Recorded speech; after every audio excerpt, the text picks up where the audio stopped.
Chatters. Welcome to another episode of Bravo for the B-Side. This is Danny. And this is Jim. And we're going to run through this intro. We're going to sprint through it. Yes, because we want to talk about this movie. Fucking A, we do. Yeah. Oh. It's very exciting. I have not been this excited since we've talked about like one of the Frenzy movies or David stuff or, any of the folks that we've been, dealing with this whole podcasting thing. Because we're always very excited when they have something. Oh, yes. But, ladies and gentlemen, fucking A. Anyway, we'll come to that. Yeah. News this week for us. Our dog got fixed. Yeah. He's a sad sausage about it. Yes, he is. It was 3 days ago. Yeah. He's laying up in his pen. With his cone of shame. Yep, with the cone of shame. He's got his last painkillers tomorrow. Yes. Right? Yeah. So we'll see. He's been pretty much a delight. Yeah, he has actually. He's been just a doll. Yeah, he's got his painkillers and he's got an anti-anxiety med to kind of get him through. So what can I say? It's been a little slice of heaven. It's been nice, yeah. Yeah. No complications, no problems. Yeah. He did look at us. He did, yeah. A little confused and befuddled, like, I woke up, you took me for a ride, then I suddenly fell asleep after getting poked. I woke up, my balls are gone, and I have to wear a onesie. Yeah. What a fucking day for that poor guy. It was an upsetting day. But it's all for the best. It really is. I hope it calms him down because he is a challenging dog. Yeah, he's a 10 out of 10. This dude is an excited little fart. Yeah. He just is something. Yeah. It's sweet, wonderful, amazing, but oh man. Dialing it down to even like an 8. Yeah. Would be. Yeah. Yeah. And we're starting a garden. We're starting a garden. Mm-hmm. Yeah. We failed at a miserably. Big garden down in one of the lower fields 2 years ago. What can I say? When you have a garden that big, because that was a big bitch. It was. It was huge. You need to be down there like every day, pretty much all day throughout the day. Pretty much. To do it. And when you got 2 people working, it doesn't happen that way. So anyway, we're doing raised bed gardens right by the house, not 300 yards away, right, or 300 feet away. They're small. Yep. Yeah. Gonna grow some stuff. You've got some baby sprouts. I have some baby sprouts, and I have a dream. A dream. Of a green bean arch. Yeah, we're gonna, as soon as we get the beds in place, we're gonna put up the arch and see if we can't Joe Para this. Yeah. Yeah. Put green beans on either side of it and see if they'll meet in the middle. Green beans. You can reach up and pick a bean. Yeah. Well, trying to think real quick. Anything? Oh, a little bonus. So the upcoming, it's going to be like a month or two, somewhere in the next month or two. Making Pondo, Talking Pondo. Yes. We're going to be on the Talking Pondo portion again. Mm-hmm. And so they gave us some movies. We picked one. And they kind of hinted at when they were hoping for. Yeah. So we're like, yeah, that sounds good. We gave them a list. Mm-hmm. And on that list was this movie we're going to talk about. And they picked it. Yes. And I am super fucking excited about that. I did sort of hint that I would like them to pick that movie. You know what? I'll take it no matter what. Yeah. I'm just real excited about this. I'm trying to think of any relevant news that we shouldn't skip past. David got greenlit to make another Redwood Massacre film. Yeah, we mentioned that Burlap will return. Last one. Yes. Yep. Burlap. And his Primal game should be coming out soon. Yes. Soon. And just so everyone knows, I did master this whole thing. Yeah. Our sunboards are back. Yep, they're back. Doing this digitally is not any less complicated than doing it with patch cables. Yeah. Because with I understand physical shit. I'm not a sound engineer, but you put all that equipment in front of me with a bunch of fucking cables, I will sort that shit out. I can figure out what's going where and stuff. Digital cables, not so much. there's a lot of guesswork, and there's still stuff I have to do. Sure. You know, but anyway, Yeah. got this part done. Well, is that all the news? I believe so. I don't think anything has come up Hollywood wise or indie filmmaking wise that I am aware of. Ooh. Well, in that case, if you like our podcast and you want to support us, check out our website, lordsmisrulproductions.com. Everything is up there. It's all there. Everything's there. Sick of going through it. Go to the stuff, sign up, join a Patreon, like, subscribe, share, do all that good stuff. And yeah, let's keep the heartbeat going. Should have had a heartbeat. I didn't know I was going to say that. You know what? I have a heartbeat. Do you have a heartbeat? I do. Give me a heartbeat. Okay. Oh no. I oriented my iPad poorly. So I can't switch screens on it. Oh. Well, because the thing at the bottom blocks my little slide up. All right. I feel like I've missed the moment because I don't know where the heartbeat we're went. past it. Are we ready to talk about this movie? Tell us about this movie. Oh, I can't wait. This movie, this episode is Give Me Liberty. I didn't want to do this. I just want to start talking. But anyway, 2019, directed by Kirill Mikhanovsky, written by Alice Austin, Kirill Mikhanovsky, starring Chris Galust, Lauren Lolo Spencer, and Maxim Stoyanov. No official rating. Budget. So I thought we had this one nailed. However, there's so many conflicting reports. I do know they had a Kickstarter. Mm-hmm. That was like for $36,000. That was not the extent of this film. No. They did win an award at a film festival for having in the category of films with a budget under $500,000. Right. But then there was a conflicting article that said the budget was about $1 million. Yeah, see, I don't know.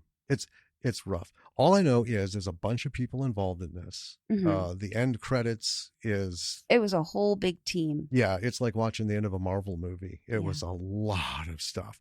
And not just individuals who contributed, but a lot of other companies and organizations, film boards, Mm-hmm. all kinds of stuff in their fingers in this somehow. And it shows. This is killer. So our log line for this: in this freewheeling comedy, medical transport driver Vic risks his job to shuttle a group of rowdy seniors and a Russian boxer to a funeral, dragging clients like Tracy, a young woman with ALS, along for the ride. All right. You're going to take us in? All right. So we start with this older gentleman, bedridden. He's talking, saying a doctor told him he would never walk again. Mm-hmm. He in the story he names himself James. Right. So he was like, no. So he talks about how he went to PT, did everything he was supposed to do, and do you want to play the clip? You want me to just play the clip? Yeah. This was an awesome way to begin. Mm-hmm. And his voice is just like really cool. He does have a good voice. So yeah, let's just about piss my pants first time. If I touch it, it'll play. Will it? When the doctor told me, James, you'll never walk again in your life, I say, man, get the fuck out of here. You're full of shit. I'm gonna walk. But I went to therapy, and everything I had to do, I did to try to walk on my own. And I'd be damned if that doctor wasn't right. I never walked since that day. I'm sorry. That was just so unexpected. Yeah. And it's not any less funny. Oh, shit. Okay. But James here, he is spindly, bedridden, Mm-hmm. smoking a cigarette, monitor on his chest. Well, yeah, the cigarette's hanging from his mouth. Yeah. He's puffing on it. And he says, but life is what it is. It's wonderful. It's beautiful. He loves life. And he starts talking about love. And he's giving all this lovely, advice speech to a young man in a yellow vest. Right. Well, we see a hand come in, take the cigarette out of his mouth, right, ash it off screen, and then stick it back. Mm-hmm. Yeah. And then we get a short montage of an artist working, drawing trees. And then the young man who was in the vest, Vic, is waking up his Russian grandfather so he isn't late for the bus. Mm-hmm. And Grandpa is not all the way with it. Just starts talking about America, newly found home, just goes on this rant. And then he's trying to make chicken, like he's trying to spatchcock this chicken with a kettlebell. Yep. And then he's banging the kettlebell around, and Vic is like trying to manage him. He tells him, no cooking. Gotta get ready. You can't miss Lilia's funeral. And then Vic is putting together Grandpa's pills in his little pill case. Mm-hmm. And Grandpa's talking about love. And there are all these beautiful tree drawings on the walls. And Vic leaves for work in his yellow safety vest. Yeah. And he is picking up a very overweight man, Ben, who is in no way prepared to be picked up. No. And you get the sense that this is an everyday sort of regular thing. Right? Because they've got a banter back and forth, Vic and Ben. Mm-hmm. So Vic is going in and helping him get ready. And he's like, I can't do this for you all the time, Ben. And Ben says he lost 90 pounds in the hospital. He mentions some houses getting burned down in protests.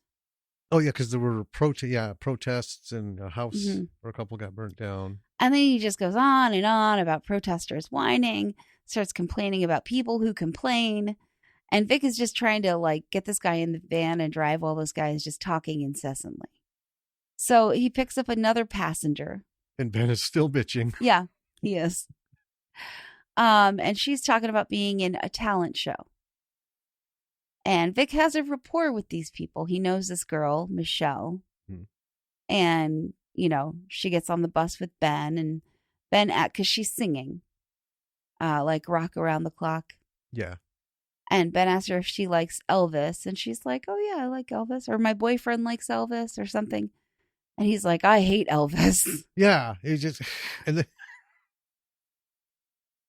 Yeah, you brought it up, Ben. Michelle tries to diffuse him gently, but he just keeps talking. And Michelle's a more subdued, sort of quiet person. Right. Eventually, Vic drops Ben off and gets a radio message over the van thing asking him where he is. And he says he'll be there in 10 minutes. It's dispatch. He's got people to pick up and drop off. And Michelle is stressed about possibly missing the talent show. Right. Well, it's worth noting, too, Vic is driving this fucking van like GTA. He is, yeah. He is just racing this bitch everywhere. Mm-hmm. So back at his building, this is where stuff really starts to kick off a bit. Yes. The elderly Russians, it's a building full of elderly Russians like Vic's grandpa. And they're upset that the bus never came for Lilia's funeral. It was going to take them to the funeral and bring them back. And Vic says he called it in. Apparently, this is his transport company. The bus, maybe, never came to pick him up. Yeah. And there's a younger Russian man looking at the flyer for Lilia's funeral. And he meets Vic at the elevator, and Vic breaks the news to him because he says that he's her nephew. This young man. Right. Says that he's Lilia's nephew, and Vic's like, oh, so she passed away. And he's how passed away? I talked to her 3 days ago. Yeah. what, what, what, What happened? What happened? What do you mean? And the floor Vic stops at is all smoky.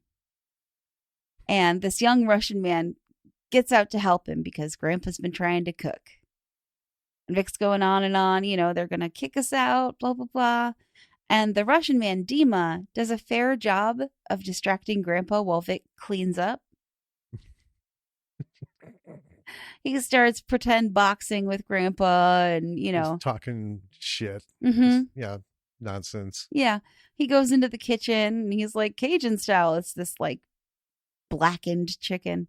He starts eating it. He's trying to open a jar of sauerkraut to go with it, and he can't open the jar. And it's just, already it's just chaos. And poor Vic is just trying to like get this settled so he can get back to work. Yeah, he's on the clock. He's got to get going. Yeah. So Dima puts the chicken in a newspaper cone that he makes and brings the sauerkraut to as they leave. He's just like shoving stuff in his backpack. So then they get downstairs and all these old Russians are still in the lobby. And they're like, Vic, our bus hasn't come. Lilia's at the, cemetery all alone, and you got to give us a ride. And he's like, no, I can't. He's going back and forth. And then Grandpa in Russian is, you have to do this. He's like, oh. So next shot, everybody's in the van. Mm-hmm. Dima lets everybody know that he's Lilia's nephew. None of them knew she had a nephew. And they're like, you don't look anything like her. And he says he's from Brooklyn. And then Vic is on the radio and he's, 10 minutes tops. Dispatcher says he's already 30 minutes late. How is 10 more minutes going to help? And as he's driving, he comes to a roadblock. And this was set up because of the protests that were mentioned by Ben earlier. Right.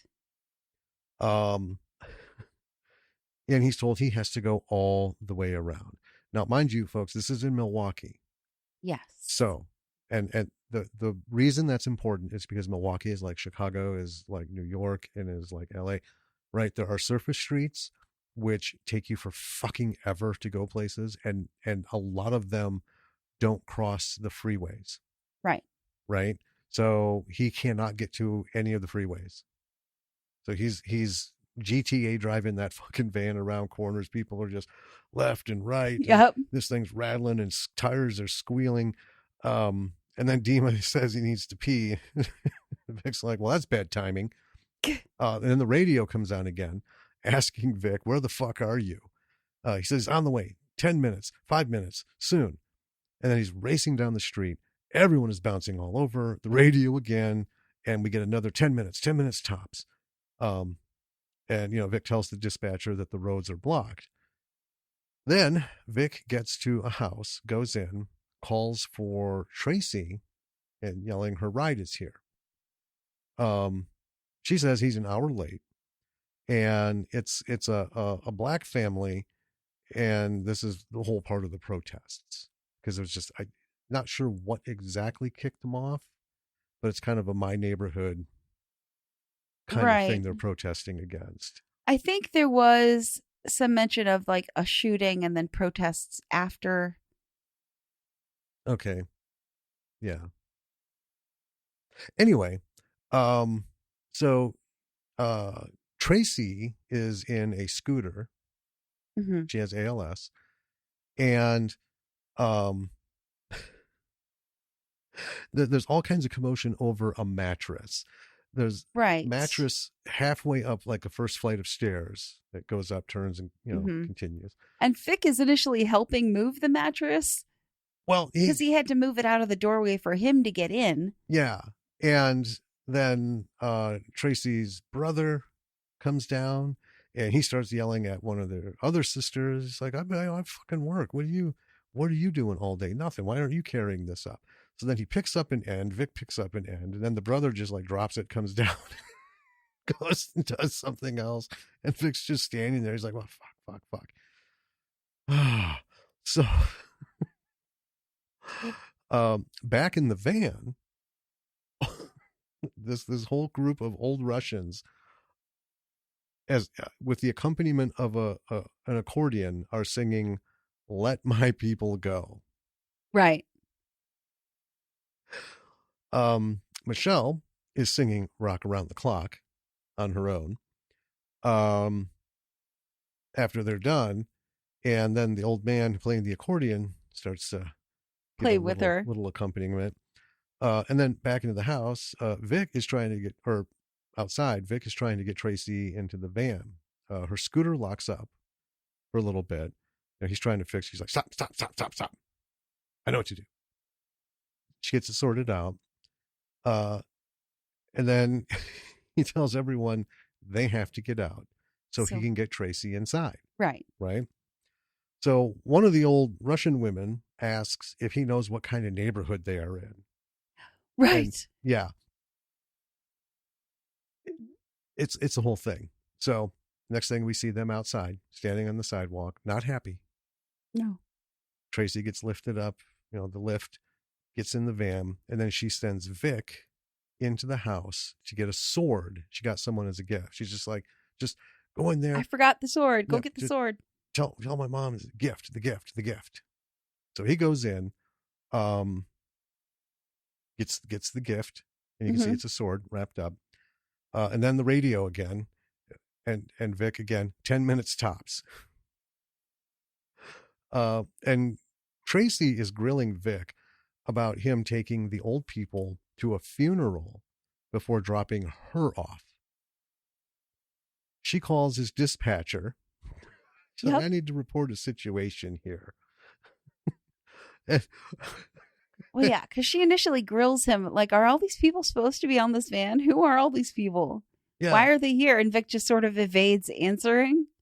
Well, so then immediately after the phone call, Vic's on the radio again, and he's explaining about the whole mattress thing. Yeah. And then again, we get another 10 minutes tops. And then he and Tracy argue because he's like, why would you do that? Yeah. Vic is racing. He takes a wide turn, sideswipes a car. Well, yeah, he clips the back end of another van that's parked. Yeah. In the commotion, Dima finds a candy bar on the floor of the van and like scoops it up, shoves it in his jacket. So Vic stops. A man comes up and tells Vic he needs to pay him $500 or he can't leave. They're going back. There's a whole big thing. They're going back and forth. So it was insurance. His car Vic hit. Yeah, he's like, I don't need no insurance. Insurance ain't going to pay me shit. You owe me $500. Then he just takes Vic's wallet. Vic tells him that the cards are all maxed out.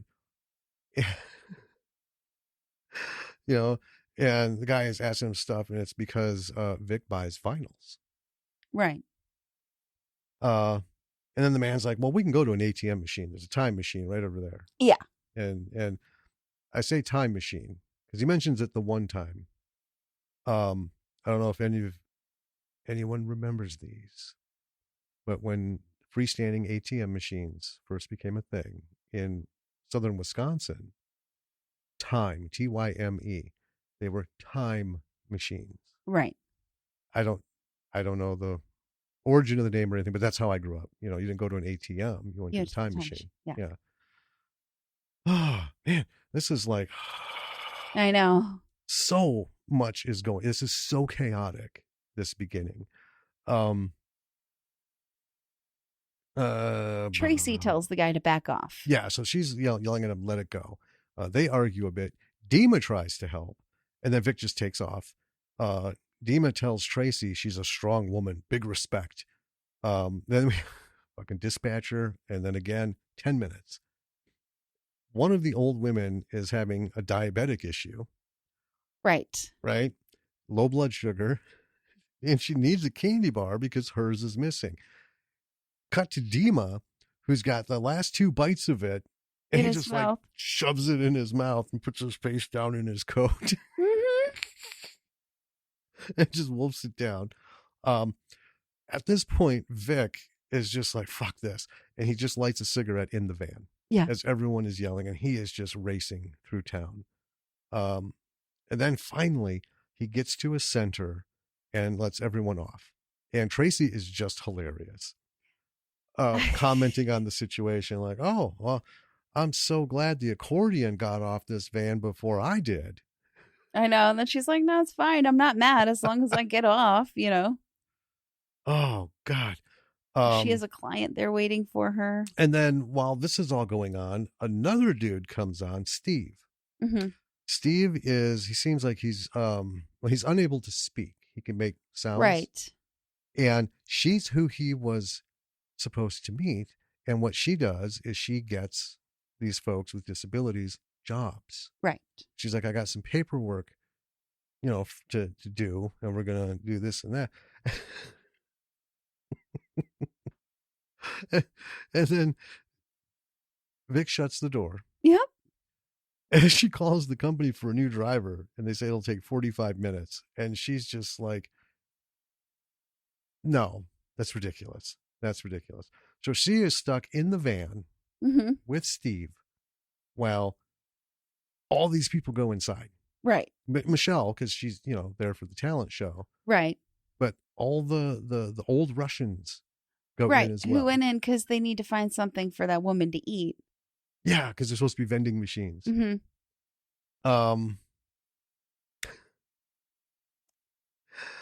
Woo. Let's see. Inside is the talent show, and I loved this bit. We'll talk more about it at the end, because one of the big driving points of this is this movie was designed to have no real actors, meaning no names. Right. Right. And all of these people are real people with real disabilities. And we talked about this. We'll talk about it more. I don't want to get the whole thing. But it's just wonderful. It is. Right. They're all there. They're enjoying themselves. They're having this talent show. There's a lot of shots of the, different folks and watching the performers. As this is going on, the Russians find a vending machine and it's empty. Plumb empty. Just empty. Then Michelle is up and she sings Rock Around the Clock. Vic goes to a staffer asking about snacks, right? Can we have something we can give them?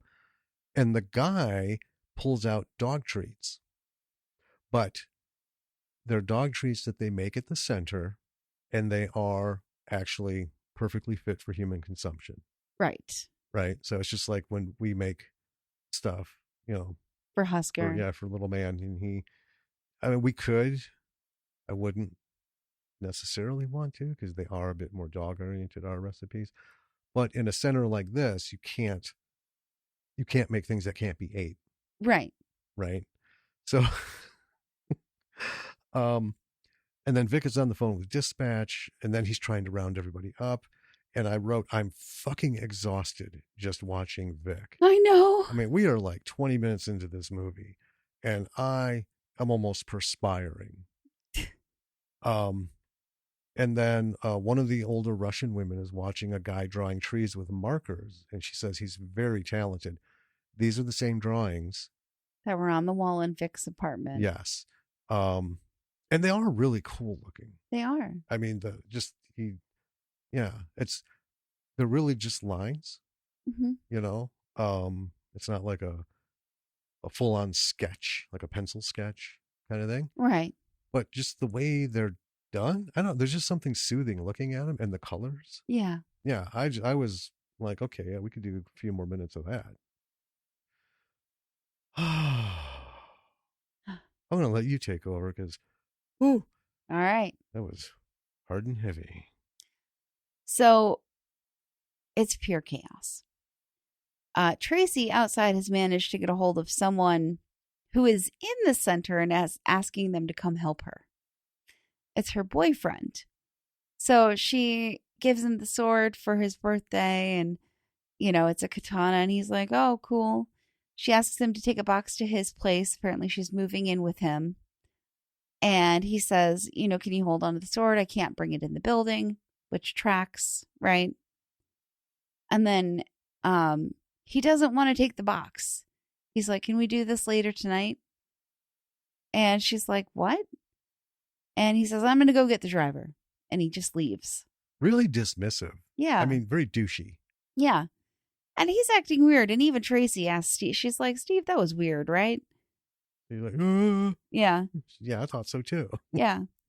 So inside, Vic is trying to herd the group to the van while Dima is playing a Wii boxing game. And then we're back. Everyone's back in the van. And Dima is talking to Tracy, telling him that he was disabled. I know disabled. I was disabled. Yeah. He said, I'm disabled. And she's like, okay. He said he was born dead and his grandma prayed to a Saint Pantaleon. And he tells this very weird story about Saint Pantaleon. And then he's like flirting with her. And then what? Well, he goes into this whole big thing. Mm-hmm. And I just kind of like summarized it. The moral of the story that he was telling her, this whole big saint thing, was to believe in Jesus because it's important to believe in something. Right. So the elderly Russians start again saying they need to be with Lilia. She's all alone. They start singing again. And we learn that Dima is a boxer. Or at least he was. Right. So they've finally arrived at the funeral, and it seems like Lilia has already been buried. So they're, they all kind of come out of the van. They start piling up the flowers and stuff they've brought on her grave. Tracy's chair has become stuck in the grass. Yeah, it just... So Dima tries to help her, but then he just picks her up out of the chair and carries her over, and he's like, Lilia was a good woman. And I just want to note this cemetery. Mm-hmm. Not at all what I expected. No. But this is kind of how it is. It's just like this super flat. Mm-hmm. And this is in winter, by the way. So it's brown grass and stuff. And there's all these freshly covered graves. Yeah. And just like a small group of guys with a backhoe. And pretty much. Yeah, and a stack of like pictures. Right. The little like big, you see at a funeral the big placard picture on stands, and they're piled up off to the side. Yeah. So, where was I? Grandpa is reading his poems, his writing about Lilia. Yeah. Who apparently was his girlfriend. I'm not super clear on that. There's a lot of relationships amongst this older group. Yeah. I did the best I could. So, there's a sort of ringleader of these elderly Russians, and I can't remember her name. I call her Bossy Lady in here. But she says they'll remember Lilia with a song, and then they all start arguing about which song. And they start singing, and then while they're singing, those gravediggers bring over a picture of some guy and set it next to the grave, and they're all like, wait, this isn't Lilia's grave? So they're like, where's Lilia? So they pick up all the flowers and move to the other grave. And they start singing again at the second grave. They, want to do their whole thing again. They start completely over. Grandpa starts with the poetry. Totally over. So the song they sung at the first one was a Belarusian fighting song. Right. When they were on the bus or the van rehearsing the Let My People Go. Yeah. And then they're like, she was a fighter and this and that. And a couple people were okay. Others were like, no. They go through the whole fucking thing again. Yeah. It's if you've ever worked with the elderly. That's how it rolls. That's how it goes. So meanwhile, Vic and Dima are lighting cigarettes with the gravediggers. And Dima's still carrying Tracy. Yep. And Dima compares Wisconsin to Siberia. He's like, why Wisconsin? America's very big. Well, he's walking fucking Siberia, fucking Wisconsin. And they take a few steps. He's like, America is so very big. Why Wisconsin? Fucking Siberia. So back at the apartment building, dropping off the elderly, Vic learns that he and Grandpa are being evicted. The fire incident in the morning was apparently the last straw. Yeah. So Dima suggests everybody go to Lilia's apartment. She would be so happy about it. So they go to the security office, and Dima is trying to sweet talk the security guard into letting him into Lilia's apartment by virtue of his relation as her nephew. Yes. And it's not going super well. No. But it takes a little while and it gets a little uncomfortable. But then they're in Lilia's apartment singing and drinking. And this seems more like a real funeral. This is the, Yeah. Well, towards the end of the thing with the security guard, Vic gave up. Yeah, Vic just left. Deem is in full force here. Mm-hmm. So he's on the phone because his mom's calling him about some fucking couch. Yeah. And he's just like, why? What's with the fucking couch? Got stuff I'm doing. Yeah. Even Tracy looks like she's enjoying herself. And like maybe she's forgotten that she needs to get to work. At this point, she's just like, whatever, going with the flow. You do. You just got to roll with it, man. And Vic looks so tired and defeated. Oh, my God. Yes. Oh, man. Everyone around him is partying and stuff. And he is just like, can this day be over yet? And you know what's funny? At this point, I felt Vic. Mm-hmm. Because, again, watching just the beginning was like, oh. And it hasn't stopped. No. It's not like they had a respite, or we as the audience get a respite. Right. Right? Slows down a little bit at the center because there's a lot of shots and stuff. But the energy doesn't go away. It's, roll, fucking go. So yeah, as Vic's looking bone ass frazzled, I'm like, I feel you, buddy. Yeah. And this is where we get our sort of intermission. So our narrator from the beginning, James, yes, is talking about someone that he loved. Mm-hmm. And Vic's asking what made her special. And he's basically, it's just the way she loved me and cared for me. And, it's just a nice little, like, yeah, like a little breath. And then we see Vic leaving the apartment building with Tracy and Steve. Mm-hmm. And they're all talking friendly now. It feels like Tracy has really seen Vic at this point, whereas earlier she was calling him driver, blah blah blah blah. Right. Mm-hmm. Yeah, he was the tool to get her from A, B, C right. to D, E, and F. And now he's a person. Right, because she's seeing, fuck, this is this guy's life. Yeah. So Vic's mom is asking him to come get a couch. And so he gets dispatch again saying that they're going to report the van stolen if it's not returned to the lot in 10 minutes. And Vic just says, fuck it. Well, yeah, they're talking about his records. Mm-hmm. And she's like, so what's all this? There's got to be a story to this. And he's just like, I like vinyls. She goes, you can download this shit for free. And he's like, no, it's not the same. It's a certain type of quality that people just don't understand and everything. I love that little bit. Yeah. Because that is real. Well, that's her, right? Seeing him. And now she's like, I'm interested in who you are as a person. Yeah. And then with the whole thing, she's like, so what's that all about? And he's like, work stuff. Fuck it. And then we hear Vic's boss giving him a lecture about how he's fucked up for the last time. Yeah. Not the first time. Right. And Vic's, like, I need this job. His boss forces him to hand over the key to the van. And as the boss is just lecturing him, Vic tunes him out. Yeah. And then another call comes in and his boss just slides the key back over to him like, well, guess you got lucky. Someone can't make it. Mm-hmm. There's a disco party at the center that night. And he's like, slides the key back. It just basically lets him know, don't fucking fuck up. Right. Don't make me fire you.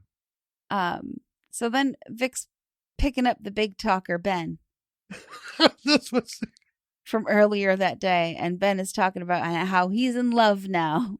well. First, he starts with him. He's like, he comes out, and all we hear is just Ben's voice coming towards the door, like muffled, and the door opens. And he goes, you know, I'm sorry, but he's just going on about having to sit at his favorite restaurant for 6 fucking hours. And how that's not helpful to his Yeah, health. it's not helpful at all. Oh, Oh, you're okay, buddy. Our little man is hearing us. he's directly above us. I don't know if that'll make it on to here, but yeah, he's right, literally right above us. Our puppy, yeah. So he's borking. Working. He's got X-Files on. He'll be fine. Yeah, he's got Mulder and Scully to keep him company. Yeah. So anyway, Ben. Yeah. So yeah, he's talking about how he's in love now, and Vic's literally just not even paying attention to anything Ben is saying, really. No. So back at the apartment, Dima has found money in Lilia's house. Like a stack of money. I know. And he's like, my money. And he tries to get Vic to open the cabbage again. He's been trying this jar This the whole time. Yeah, this is like, the fucking vault of the Holy Grail. This fucking thing isn't budging for anyone. Yeah. So they gather up the old folks and head out. And Dima still can't open the cabbage. So then Vic is on the phone with his mom. More shit about the couch. Says, give him 10 minutes. Back to that. He and Dima get there. His mother is playing the piano as a woman is singing, and she's practicing for a recital. And then she, of course, wants him to sit down and eat something, stay for the practice. She never gets to talk to him. And then she tells Dima a short version of losing her husband and how it was when they arrived in America. And they're, talking. She's like, eat, da, da, da. And then the woman just starts to sing. Yeah. Like loudly. And I thought, well, that isn't being a fucking full-on bitch. Yeah, this woman's That was just rude. Yeah. Fuck her. I'm going to say it again in a little bit, too. So, Vic and Dima, finally, they lift the couch, and Vic ends up bumping something and gets knocked over and breaks. And it was something that had sentimental value. Her dad bought it for her early on. Something about a concert. They were like so close. She says it's like the shards of my life. Yeah, it's all busted on the floor like the shards of my life. And then Dima learns that Vic has a sister. Mm-hmm. Yeah. I mean, it's literally like if he was a dog, his tail just straight up. Yeah. I'm sorry. There's a what? A sister. Uh-huh. Then, at some point, his mother reveals, as she pulls him aside, that she's been saving money for him. But he doesn't have a future, and she starts crying. Right, because she wants him to stop driving the van. Yeah, stop driving the van. She wanted him to be involved with music. Yeah. Or instruments or something, because he's talking about fingers and this and that, and da-da-da. And then it's a full-on guilt trip. Oh, yeah. And then he and Dima are carrying the couch out and down the hall. Then Vic's sister shows up. And as soon as she does, Dima drops the couch to help her carry a box into the apartment. Vic sits on the couch in the hallway, just fucking exasperated. It's just because he knows he's not going to be able to peel Dima off his sister anytime soon. He's seen Dima at work. And he has totally locked on to Vic's sister. And they all dip back in the apartment. Vic's sister asks for salt for something she's eating, and Dima whips out the sauerkraut, and he tries again and fails. She tries and fails. He tries again, and this fucking thing is not opening for anyone. It goes back and forth, back and forth. They're singing. There's parents. Mom's talking to Vic. Just blah, blah, blah, blah. And then finally she gets it open. Some of it spills on Dima. So she says, take off your clothes. And she goes over to this wardrobe cart. Well, his whole explanation quick for why Oh, he yeah. suddenly needed to open the cabbage was because she had asked for salt and he was like, salt, cabbage. Yeah. And she's like, no, that's not the right thing. It's, salty cabbage. Yeah. Like, no. Um, so there's this like wardrobe rack there.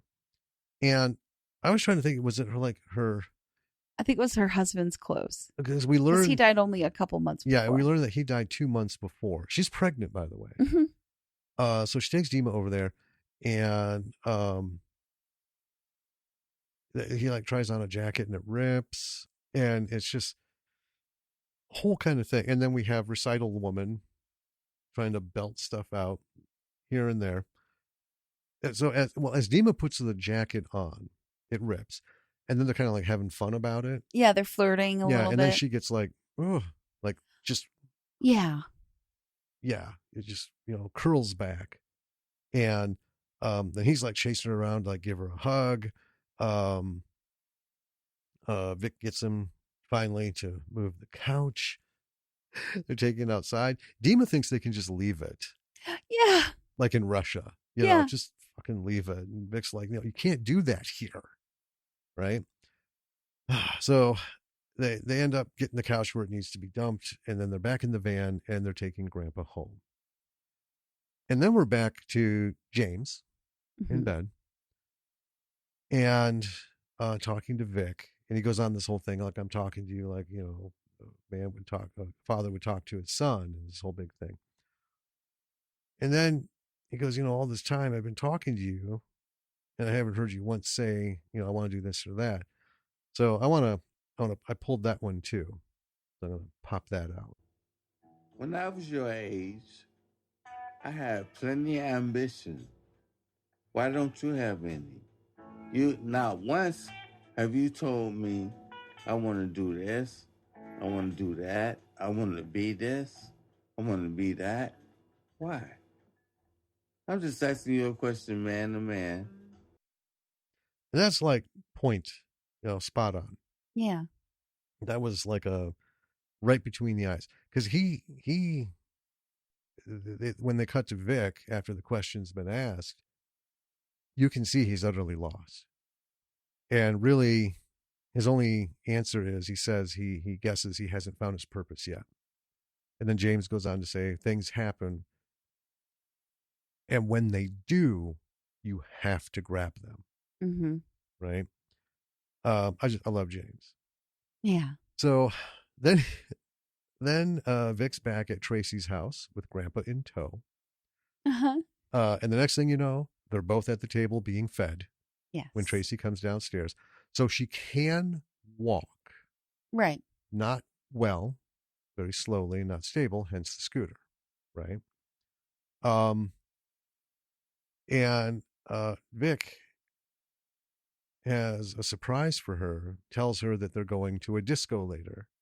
Well, the surprise isn't just the disco. He brought her. Yeah, that's part of the surprise.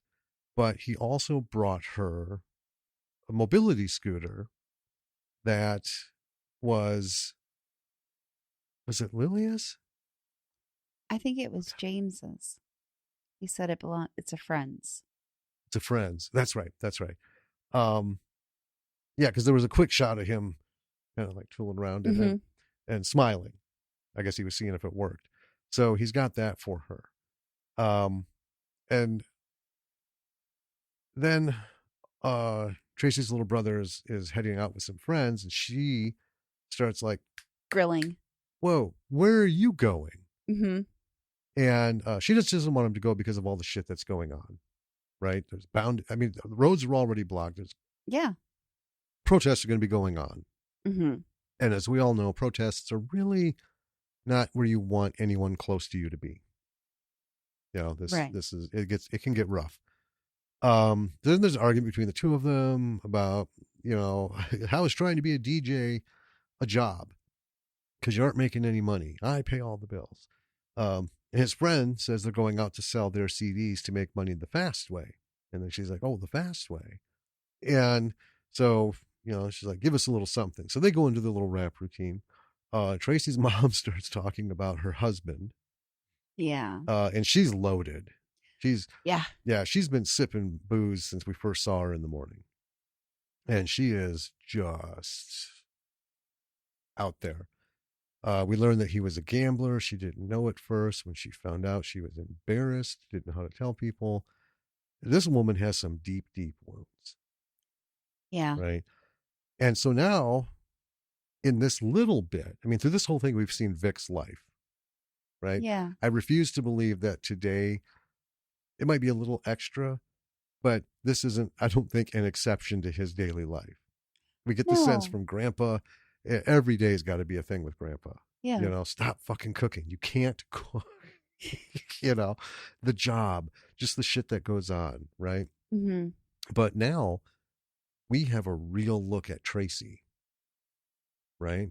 Mm-hmm. She's the head of the household. Yes. She's the one working. She's the one bringing in the money. She makes all the shit happen for everybody.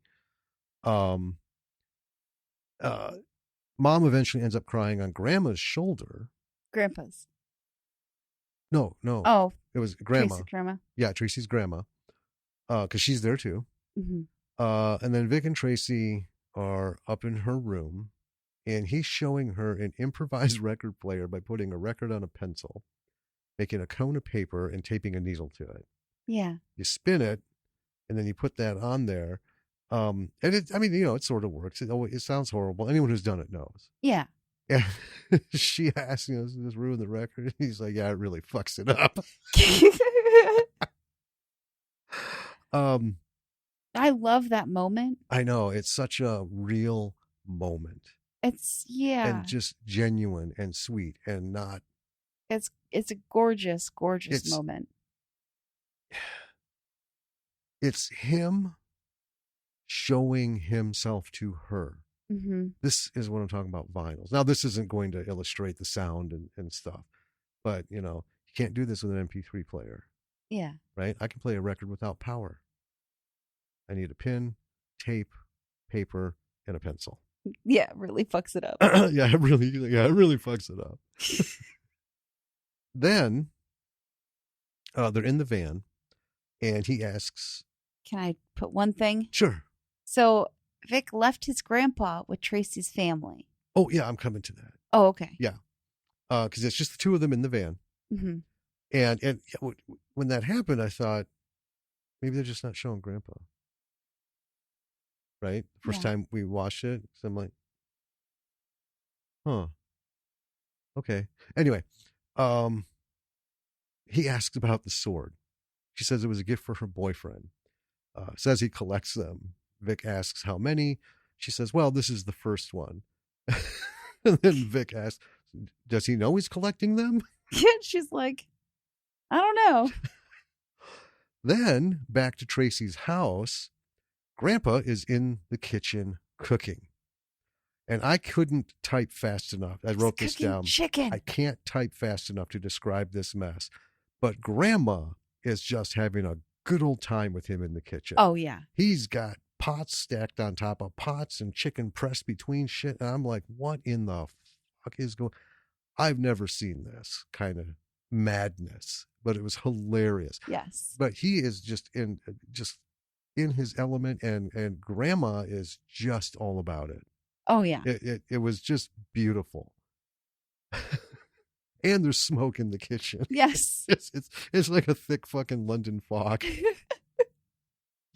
So at the disco, we have music and lights. It's at the center. Tracy's arguing with her boyfriend. He's breaking up with her.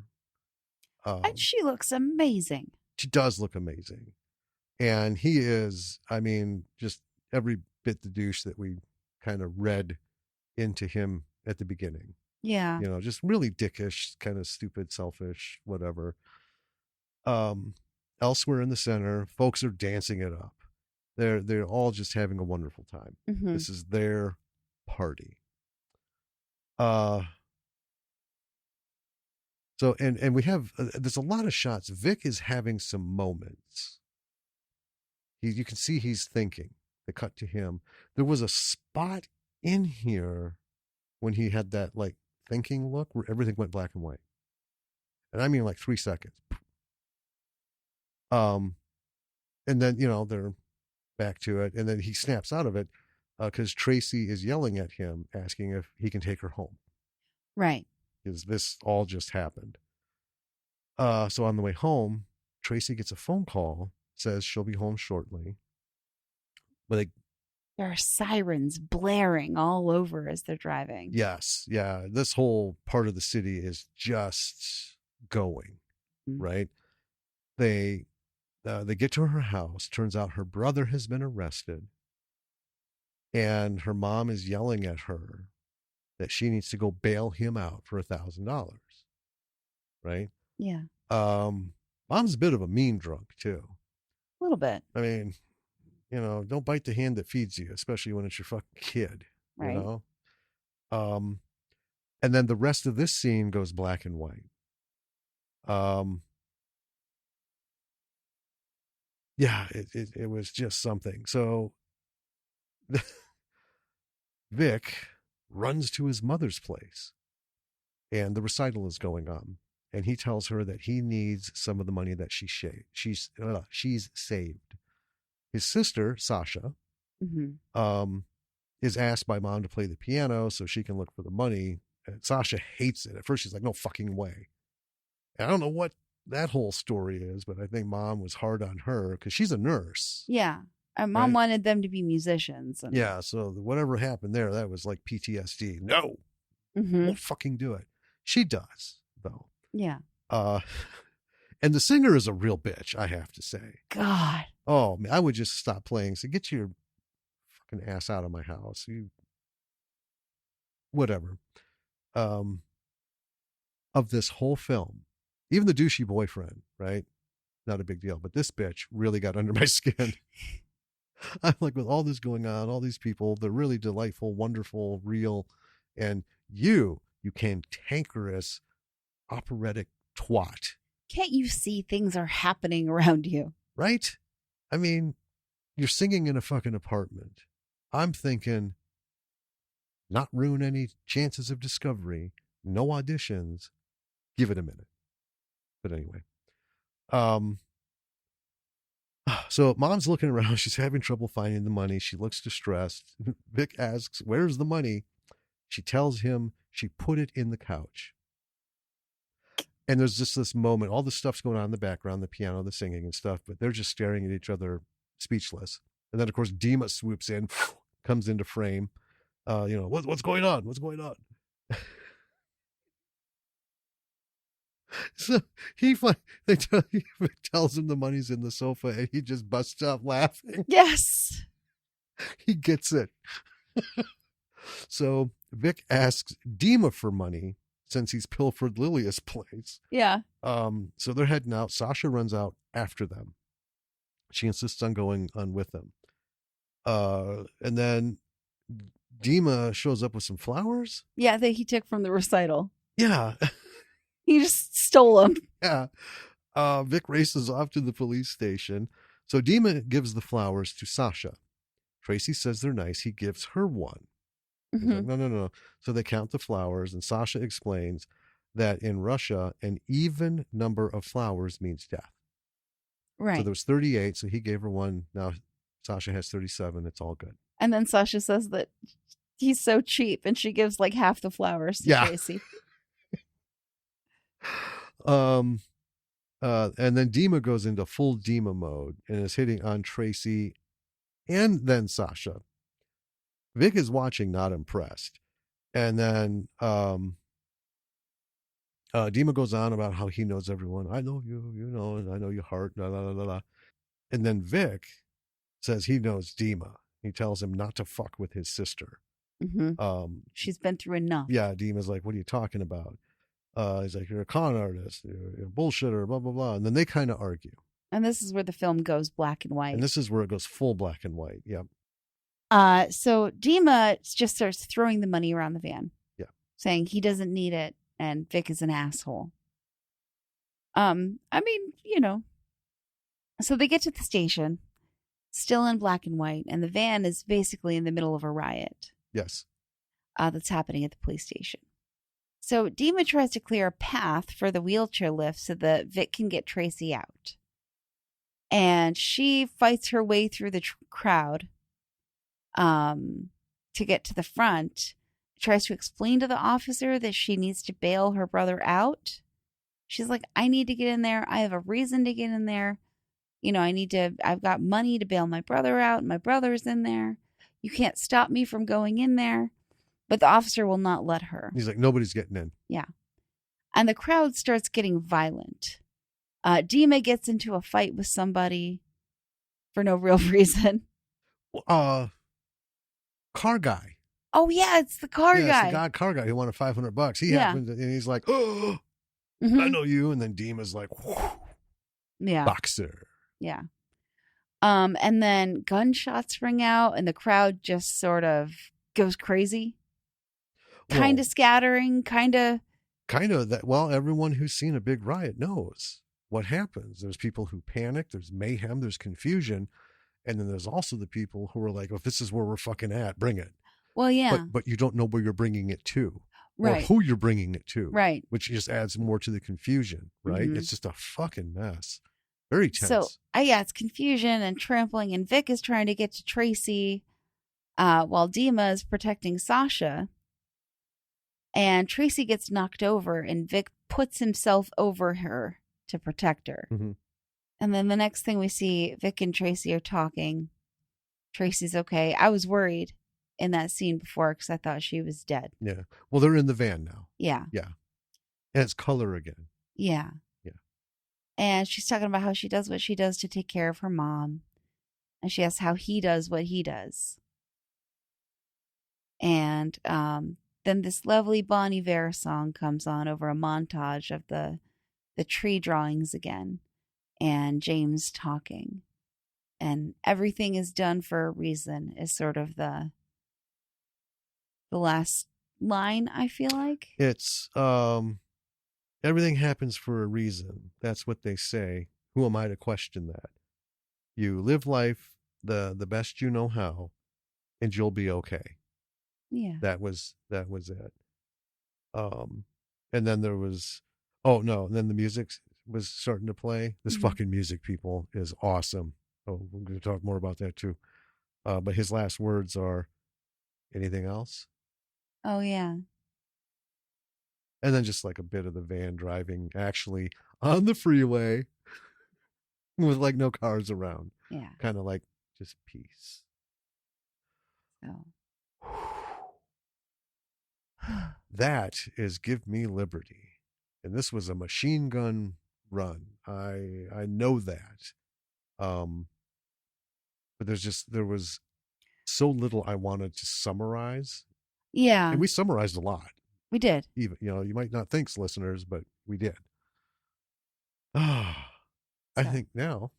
Let's get into it. Let's do it. So I want to just start out by saying this is the most beautiful movie I have ever seen.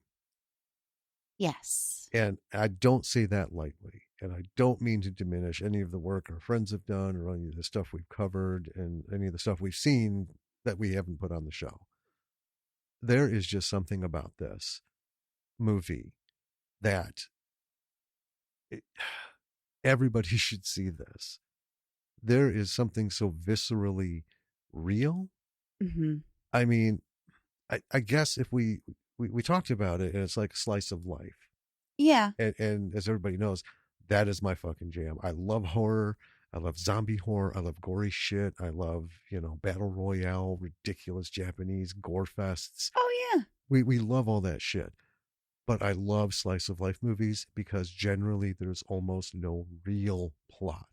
There's no, like, Planes, Trains, and Automobiles was a great buddy film, but Space Trucker Bruce knocked that off the list for me. Right. And Space Trucker Bruce did have a plot, right? Yeah. Bruce just wants to get his shit, his fat. Yeah. His big shipment of fat delivered. Yeah. And there's just a bunch of shit that happens, and it's fun and it's great. This, I don't know. When we started, I turned to you and said, this movie makes me really uncomfortable. Yeah. but not in a bad way. Just in a real way. A real, that fucking just trying to get the morning started and shit happening and constant rushing and things going wrong and people, there's not like a moment to breathe. Yeah. And we have both had those moments in life. Oh, gosh. We had Lily watch this. Mm-hmm. And we tried to explain to her that, and she didn't quite connect because she's, I mean, she's a teenage kid. she's 15. She hasn't had this kind of experience. And I don't know, just everything about it. The stuff that I ended up reading about this just made sense. It didn't enlighten. Right. But it was just like, yeah, that tracks. Yeah, absolutely. That tracks. Like they wanted to do it in Milwaukee and it had to be winter. It had to be in winter. It had to be cold. It had to be. Because the city's a character. Yes. In the film. Yes. And they wanted that environment because anyone knows in Wisconsin, you can have a bad rush, day like this and just shit going wrong, but winter adds a fucking dimension to it. It truly does. I mean, anyone in the northern states knows that, but this is Milwaukee and it's a happening million-mile-an-hour heartbeat city, like all the big cities in this country. Doesn't fucking slow down for anybody, and you've got to grab that bitch by both ears and just let it know who's fucking boss, or it will fuck you into oblivion. And New Yorkers especially can relate to that. Yeah, But I'm just gonna preface all my input with there isn't a single fucking thing wrong with this movie. It is as beautiful as you can get because they used real people. Well, I'll come back around that unless you cover it. I don't know what you're going to say, but I, I'm going to put in the notes. Stop. See this movie right now. Watch it now, and hopefully, folks, you did because I hope everyone shares that. It's a whirlwind. It is. And in all that fucking chaos, there is just so much beauty because it's real. Yeah. I have never felt anything more real that wasn't a documentary. I know. Right? And it did almost feel at times like you were watching a documentary, but in a good way. Yeah. Yeah. The closest thing I can think of, I can't remember the name of it. I was going to go back through our episodes and see what the name of it was. The one where the woman takes her husband's, they've got that inoculation business with the chickens and they're going bankrupt and there's like one big corporate farm taking over. She ends runoff. Runoff. Yeah. She ends up dumping chemicals illegally for cash. That one scene, that whole thing was real, the struggles and stuff. But the one scene that we both fucking nailed on was when she had that fistful of what money she got. And the first thing she did is went shopping and bought costumes and shit for her kid. Yeah. And I'm like, everybody knows that. Yeah. Fuck the bills. I'm buying my kid a fucking Halloween costume. Mm-hmm. Yeah. The fucking electric bill can wait. And there was just something so real about how that whole thing was done. Well, yeah. And the thing is, when there are movies about blue collar, sort of people, they're either typically, and this is like studio films or big budget independent films. Yeah. They're romanticized in this way that feels sort of weird and disconnected. Mm-hmm. And usually they're like based on a true story, but it's, it's the skeleton of what really happened and they just kind of flower it up. And that's why it feels fake. Yes. Right? Well, this is kind of, it's inspired by Kirill's life when he came over from Russia. He drove one of these fucking vans. Yes. And this, lived in a shitty apartment and crowded and stuff. And, anyone who's from a big city and has been out and about, because I know people who've lived in big cities. I'm like, what a waste of life. You've never left your neighborhood. Yeah. Right? I mean, you don't have to go like to the worst parts because, I mean, let's admit it, they're dangerous in the big cities. But that's like the very bottom point. there's many layers above that. That yeah, it's rough, but you should. There are people in your city, you know, and but anyone from these places knows there's groups of immigrants Mm-hmm. who settle in different areas, and um, this is it's just very much a Russian community in Yes. Milwaukee, and it's hilarious. They they didn't lampoon anything. No. Nothing is taken so far out that you look at it and you're like, stereotype. They're capitalizing on it. It's a trope. It's just so genuine. No. Yeah. This feels like a very honest film. Very much so. Yeah. Everything about this, the way it was shot. Okay. So let's go into Let's get into the stuff. the color. Yes. Beautiful. Yes. Muted. I was going to say, not stark, not sharp. Right. That's not what makes It's coloring soft. beautiful. It is soft. It's very muted, very wintry feeling. Yes. Yes. Yeah. But it doesn't feel like it's intentionally mute. It feels like that's just how it is. You know what I mean? It is, because it's it's on Yeah. the cooler side of the color correction, Mm-hmm. but not like in horror movies. They go to extremes Oh yeah. sometimes to really just, punch in where you're at and what's happening. This is consistent. There's some color shifts, like Yeah. some of the indoor scenes, her house. And what I noticed is not only is it muted, but like that bit with the record player or the playing with Oh the yeah. record, that's one of the warmest It is. colored scenes. Very much contrast Yeah. because they are at peace. They're connecting. It's just a soft little moment. There's no like stolen kiss. There's no makeout session. There's no Right. anything, because they're not. Because after that, they're going back, and that's when her boyfriend dumps her. Yeah. So as far as she's concerned, there's still something to deal with. You know. Yeah. It's very soft, very romantic feeling, but not in the not in the romance way, but just sort of like life is romantic, Yeah, right? I was gonna say like a human. Yeah. It's the human connection, Mm-hmm. not what can we do if we're all alone kind of shit. It's two people connecting at a level that, honestly, on a day to day basis, a lot of us just don't get. You know what I mean? Yeah. I mean, think of all the people that you hung out with, I hung out with, and stuff before we met, right? That connection Yeah. was like boom. You don't have that with other people, Right. And we just met as, coworkers. Yeah. And we talked about stuff, and it wasn't flirting and it wasn't all this. It was just talking. It was talking, but it was that sharing of real, Mm-hmm. right? We knew immediately who the other person was Yeah. because we talked about core things like records, for Vic, Right. right? We talked about writing and horror movies and books. Yeah. Those are the things that are real. Mm-hmm. Vic spends his money on records. I've spent a lot of our money on all the recording, Yes. software, computer, everything to do the writing that we want to do and Yeah. to do this thing. Yeah. Go ahead. The cinematography of the film is very, very personal.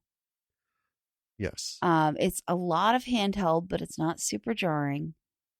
It's not like shaky cam, right? Right. But most of the shots are very up close. There are not a lot of like wide angle shots. There are not. I mean, there are a couple. There's like the funeral. There are a few like showing spaces. I don't even think they're wide. I'm thinking of it in terms of like a photographer. Sure. Yeah. With any lens, you can tell a wide angle lens because that bitch just sweeps in everything. It almost feels like they were using I got the sense of them using a prime lens and actually physically moving the camera. Right. For like wider shots, but not wide angle shots. You know what I mean? Right. You know, it it was very economical in its use of space. We didn't get a lot of broad shots just to get broad shots. Most everything was, like you said, very personal. Yeah. It's like torso and face, or, Yeah, small group of people, or two people whose heads are pressed together, or, it's all these like just up close and personal yeah. shots. So much so, there's a lot of cuts. Oh, yeah. Like at the dinner table, instead of a giant, which, so if you have no money and you are making your indie film and you have a big scene like this, generally it's people on three sides of the table, maybe incidental characters who don't have much going on with their backs to the camera, but it's always that wide shot, right? Got to Hmm. get all the action right here. This cut to every person who's talking, or while someone's talking, someone's doing something. It's And it almost feels very like the person fast. with the camera is like leaning over the table into them. Yes. Yeah. Yeah. It's really there, which I think makes this even just, amplifies that beautiful factor, Yeah. because in situations like this, when you're in a room in real life and this level of stuff is going on, that's how it is, Hmm. right? You're darting from one person to that's like cutting there, there, Yeah. there, but it's all right there on you, Yeah. and that's how this felt. And a lot of this takes place on that van, Yes. which is not huge. No. I mean, it's not like a big shuttle bus. It is, it's a little utility van. Right. I think so. There's the lift, and there's a spot in the back for the chair. Um, Yeah, where you can strap the chair on the ground or on yeah, the I think floor. I think maybe it's like a 10-person max. Right. Because yeah, when Ben was in there, they didn't have everybody else. Right. Wouldn't have worked. No, Ben's a large fellow. Yeah, and he took up the whole back, so Tracy wouldn't have been there. But yeah, it's. I had never felt so. I don't even want to say energized. It didn't amp me up. It amped me in that I just saw this. This actually happened. Somebody actually made this, and I got to watch it. And that experience, it was its own thing. Yeah. But the movie itself, fuck, hell, I, you know, it's almost like there's nowhere to go but down now. And I know that sounds like shit, and I hope nobody's offended by that. And I don't think they would be. I think our friends will recognize, even if they don't feel the same way about it, Right. right? Will recognize you have to appreciate somebody's love for something Yeah. in movies, right? And if somebody has their Citizen Kane or their Ten Commandments or whatever big thing is in their life cinematically, you have to be there. Yeah. That's part of the whole thing, is you don't just support other filmmakers for their work and the craft and stuff. You the All of us love movies, because if you don't, you can't fucking do this, Yeah. And I right? mean, it is special talking to someone who's watched a film, even if you didn't both watch it at the same time, in the same place, in the same way, Mm-hmm. right? Yeah. Your experience of watching that film is different, but you've both experienced that film. Yes. And like so at D&D, Hmm. I told everyone about it. Oh, yeah. You got to see this movie. It's fucking beautiful. Your mom came over to visit yesterday. We told her to watch it, Hmm. right? We had Lily watch it, because you just, I know I so told Carla and Ashley to watch it. I'm like, you guys have to watch this. absolutely. It's just so real. That first 20 minutes is so, like I said, uncomfortable in, I have done this and I feel like I'm doing it. Yeah. And it sounds kind of ridiculous, but to say, I'm fucking exhausted watching this guy. You Well, know, Yeah. So let's talk about the actors a little bit. I want to start out with Chris Galat. Oh my gosh. This dude looks exactly like Leonardo DiCaprio's lost twin as a young man. Yeah. It is uncanny. Not His just in his looks. looks, but in his like expressions and mannerisms. This guy, all these people did such a fantastic job, Hmm. but he was magnificent. Yeah. And why? I don't know. I know was in a couple things like a horror thriller thing. I don't think he had a huge part because I couldn't find it, but when I wanted to show you because I can't remember. Yeah. I was down the rabbit hole when I came across all this. Sure. Because folks, I was looking up fucking everything I could. I'm like, how did this happen in 2019? And I'm just now watching it. Yeah, because it did win awards at festivals. And I mean, and we're not completely we don't read the dailies, and we're not like tuned in and spend 6 hours a day, right. trolling the news and shit. But big things like this pop across the radar. How did we miss it? And I get, 2019 pandemic, maybe, but even more so, we should have probably heard of it. I know. Right? Because that's the time Yeah. when there is nothing else happening. It must have been just before, I don't know. Well, if it was released in 2019, that it was, because I remember reading the Kickstarter. They're like, we've got to make this goal by this date, or we won't have enough time for pre-production, and then begin in winter. We'll have to postpone it for a year. And Kirill's whole thing was, we're more than likely going to lose the momentum, and then this may never happen. Yeah. It's kind of a call to action, right? Yeah. Please, we got to meet this goal. I don't know how much part of that was part of the whole thing, but yeah, I mean, a lot went into this. An enormous amount. Yeah. So back to actors. Back to actors. Lolo Spencer. Mm-hmm. She is incredible as well. She is. She hits all the notes. Oh yeah. She's funny as shit with her sarcasm, her observations, her sharp, biting humor. Mm-hmm. The bit where she's arguing with her brother, putting up with her mom, with grandma, all that, the chaos of her day. Yeah. Because her day got fucked up too. Yeah. But at the end, that talk, I could go anywhere.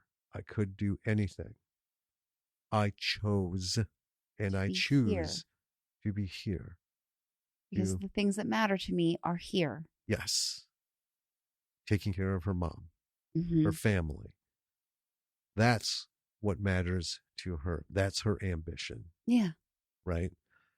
And you can see where she would be a plus in Vic's life. Yeah. Right? And I felt like when James was saying, I want to do this, I want to do that. I took that as a lesson. And I don't know if this was the case. Hopefully we'll be able to get a hold of some of these folks and have them on here. Especially in the writing.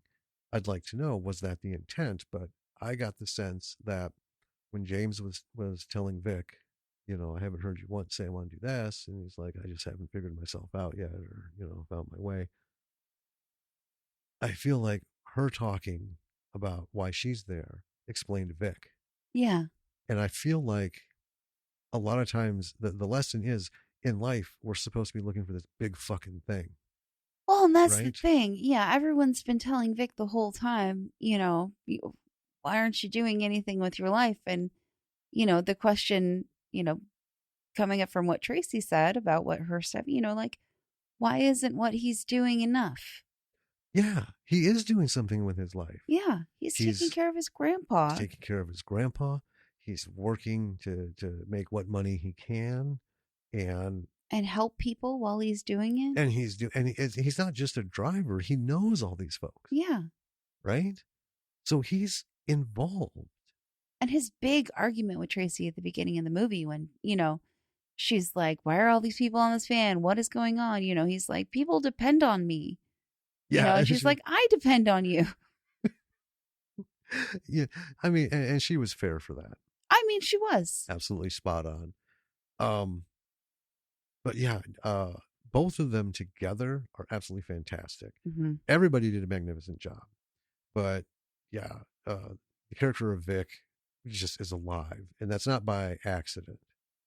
You know, well, we're talking about actors real quick. Mm-hmm. So I read that initially they had named actors up for this, Yeah, big name actors. big name, and they were reaching out and stuff way early on.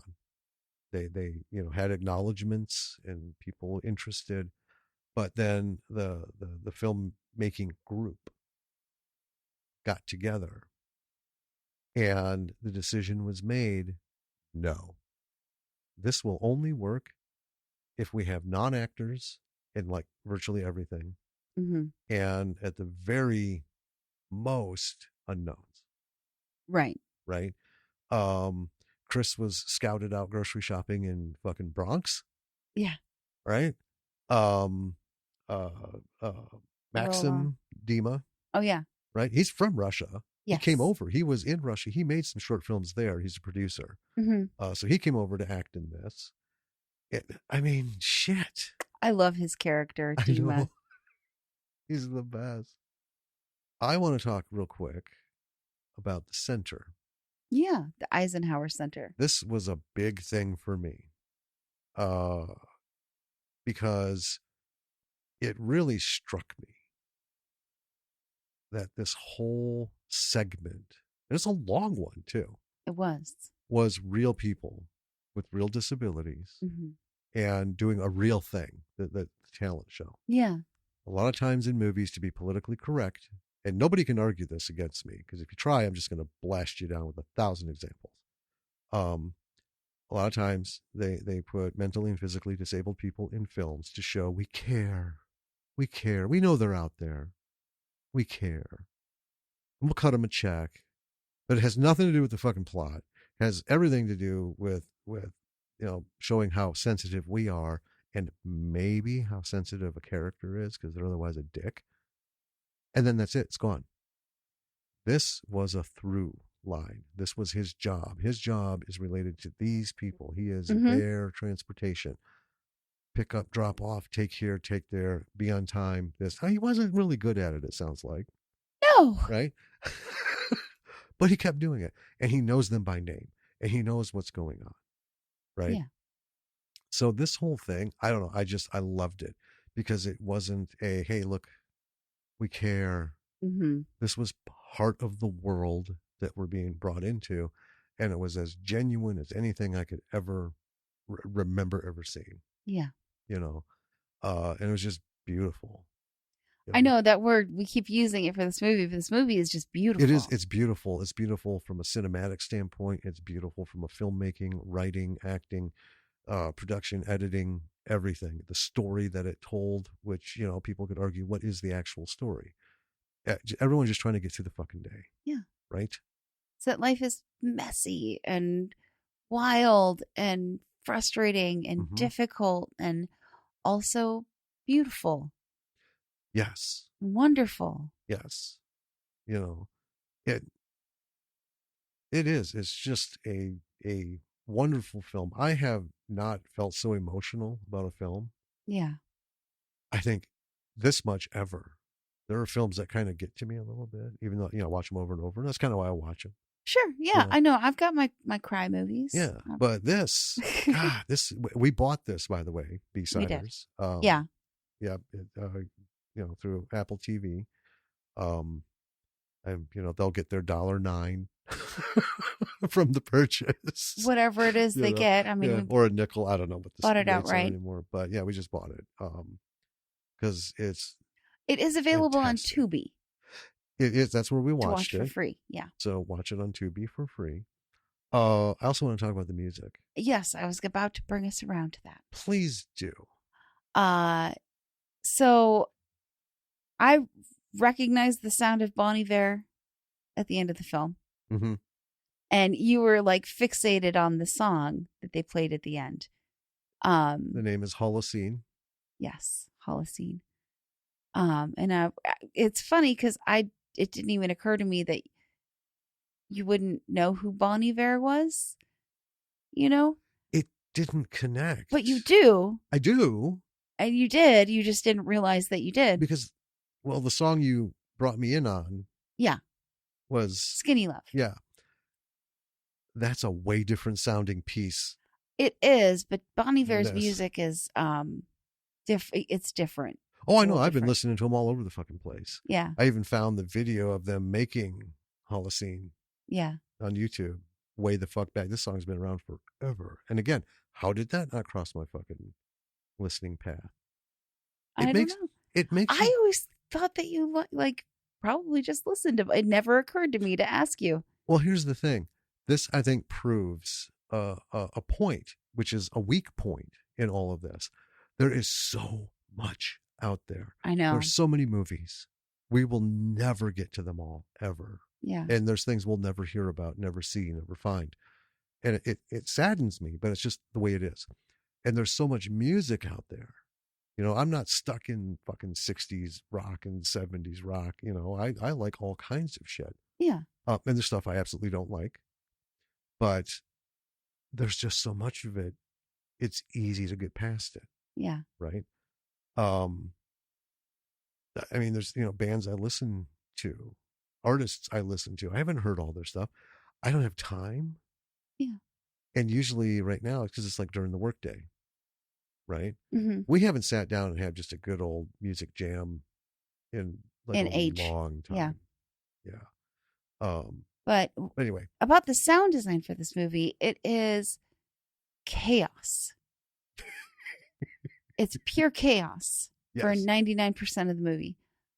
Because it is 16 different people all shouting over each other. It is, just, I mean, it's a literal riot. It's a bunch of elderly Russians arguing on a bus. It is in that center. I mean, but you can, if you are listening to pick out things, you can hear them. Yes. Right? It's not focused. Mm-hmm. So, everyone knows when you've got sound equipment that you can use, boom mics, right? Shotgun mic. Yeah. Right. You can hone, depending on what kinds you've got, but mostly you can hone that down to like a nickel's width of sound. Right. Coming out of someone's mouth. Right. Not only are all those people, but like the van rides, every fucking creek you can imagine in a rickety ass van, right? Barreling down a Milwaukee street. And Milwaukee streets are not great. They are not. They're not super like well maintained. Madison's aren't really much better. But anyway, I loved that. Yeah. That it didn't sound Foley because you're watching everything go on. Yeah. It did not sound like they did post-production. I'm sure they did for various things. Oh, I mean, you always have to do something. But it didn't sound like they did. It felt like they went wide open. It did. And then, so you have that for the whole film, and then the film ends on this lovely, soothing Bon Iver song. Oh, man. Yeah. Which just does a perfect job of bringing you down from that tension. There's a little bit of it earlier. Yeah. Towards the middle. But it's just the chords, mm-hmm. right? Just a few of the beginning chords. And, but it starts, and then James starts his last bit at the end. Right. And with him, his voice, wow. He is also an actual quadriplegic. Yes. Yeah. Yeah. Yeah. The actor. That's the thing. None of this is, fake. I mean, other than the character, right? Dima, that. But every physical element about this is real. And that's what they wanted. And they nailed it because all these people brought something, but there was just something about his voice. It's so soothing in all the chaos. It is. And you don't understand right away. It's not until the mid part when he goes on about the love of a woman and that you realize this is not Vic visiting him over and over and over again. Yeah. This is a long conversation that he sat and had with this gentleman, which makes Vic the character even more real to us. We see it, he's not just a guy who drives and knows their name. This guy sat with James for how fucking long? I don't know, but a while, because James pointed it out. We've been talking for a long time. You even said dick Yeah. about this. But yeah, his whole thing at the end with his voice and then with Bon Iver's music rolling in on that was just, and then we went into the credits and watched it all the way through. Yeah. Watched the credits all the way through because it was just like, I don't even know how to react right now. The first time we saw this, I'm like, this is all so fucking wonderful. Yeah. Yeah. I want to give also props to the writing, particularly the dialogue. Yes. Which was, I think, the best, most realistic dialogue I've ever seen in any movie ever. Yep. And let's take that one step backwards to the actors. So much fucking talent to make that happen, to make it real. Yeah. Right? For you to feel like that takes talent. And there is no shortage of talent in any of these people. So that's like a writer's dream. I know. Right? We talk about it. How, like, when I hear it in my head, what we're writing, I know it's different from you, but we're close. We're close. We are. Right? And that's the most you can hope for, because the rest of it's, our individual brains doing all this thing with it. And we always talk about, God, we wrote this way. I know there's people out who can be out there who can pull it off the way it should sound. But, we'll be lucky enough to find someone like that, or, worse, once, if it leaves our hands, and what are they going to fucking do to it? I don't.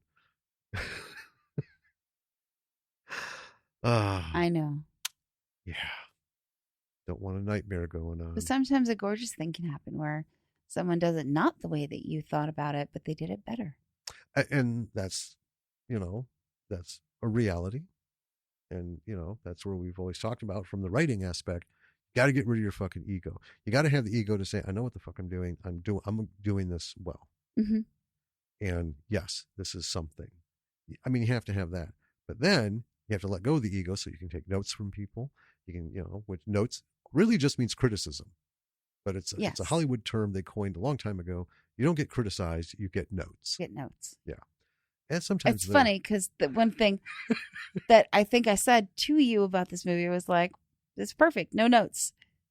Yeah. Yeah. Like I said, the only thing that rubbed me the wrong way was that operatic bitch, the recital. It's like, but that was real too. Well, it was real. And that's kind of the thing, which is why I don't feel bad saying you. Yeah. Fuck that woman. But we've run into people like that, all over the place. Cinematography. So we talked about the color and the motion. I have talked about, I don't like shaky cam films. Yeah. Right. This had a very documentary look in terms of there's movement, because they're in this van. Right. And this thing is just fucking getting jostled about. This wasn't just shaking a camera, because you can see people's fucking cheeks, right? Especially the older folks with the jowls. They're bouncing as the van's bouncing and stuff. You can't fake that with camera motion. Right. It just added to the genuine nature of this thing. Mm-hmm. This is how you do it. I guess that's my lesson. If you need movement by moving the camera, watch this film and see how it's done. It has to fit. I bring in the Bourne Supremacy, right? Yeah. God damn. Wonderful movie ruined by the director's fucking hard on for shaking the camera, right? Yeah. I'm like, Jesus Christ. It's shaking and nothing's going on. Yeah. Fucking come on, man.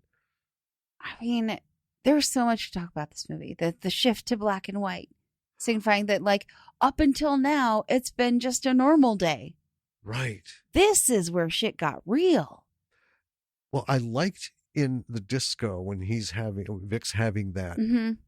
he's just like not talking to anybody. He's just watching these people enjoying their lives. Yeah. It's a disco party. What the fuck else? Right? Why wouldn't you enjoy it? Right? And they are all doing it in the chair, out of the chair, with crutches, with walkers. Who doesn't like a disco party? Right. And they're, again, beautiful. Mm-hmm. But then he gets serious. He's not smiling, and you can tell he's thinking.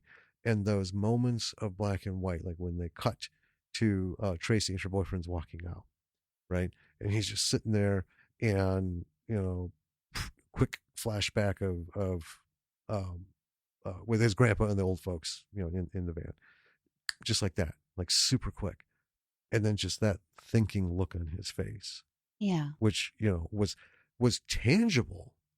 I felt like I could reach out and touch what His he's thoughts. feeling Yeah. in his thoughts. Yeah. I loved those little flashes. And then the whole end bit being in black Mm-hmm. and white, because this is life at its worst. Yeah. It's chaos.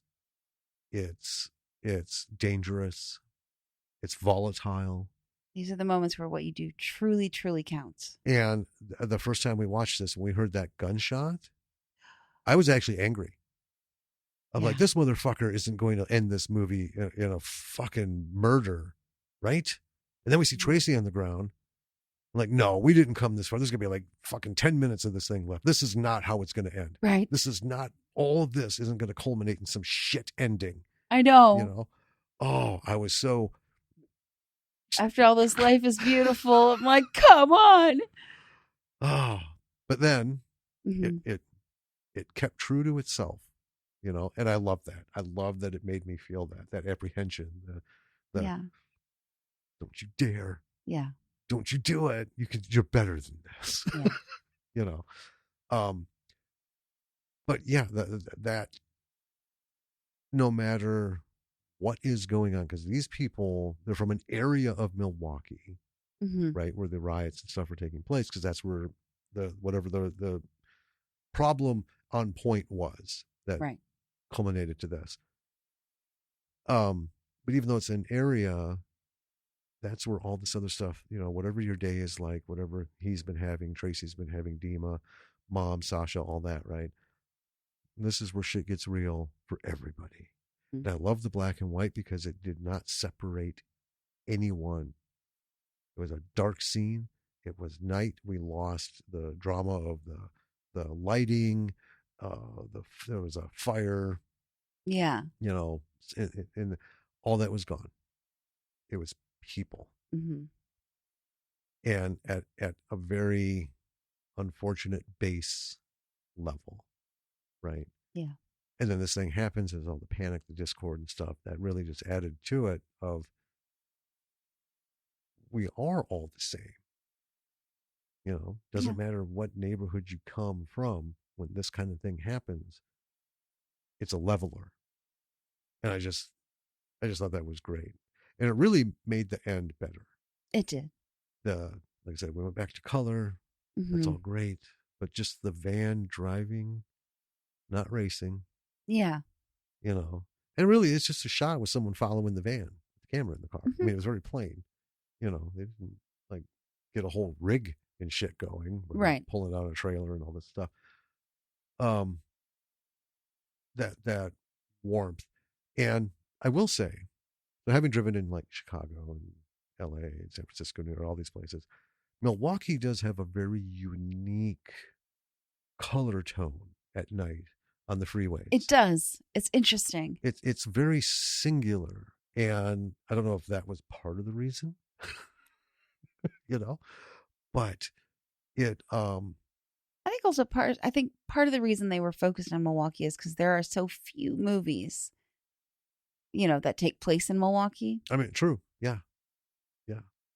And